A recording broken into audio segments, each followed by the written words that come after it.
KPU memberikan santunan kepada anggota kelompok penyelenggara pemungutan suara atau KPPS yang meninggal saat menjalankan tugas di pemilu 2024. KPU memastikan akan memberikan santunan kepada penyelenggara pemilu.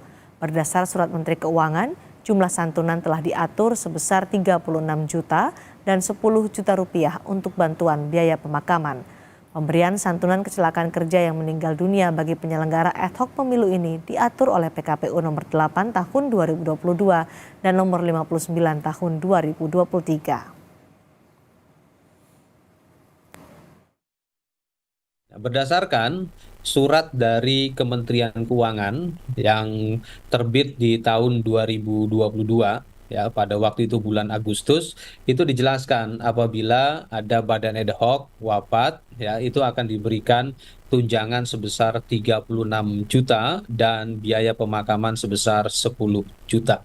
Dan dalam waktu dekat, KPU akan segera realisasikan hal tersebut. Dan pada kesempatan ini juga kami menyampaikan duka yang dalam terhadap rekan-rekan kami KPPS yang wafat. Ya, kami sangat berduka.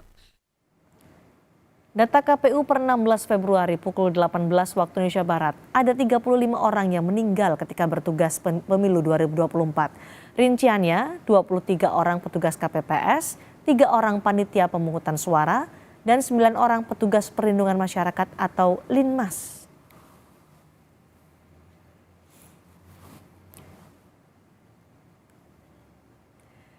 Selepas jeda, saudara, kami punya informasi soal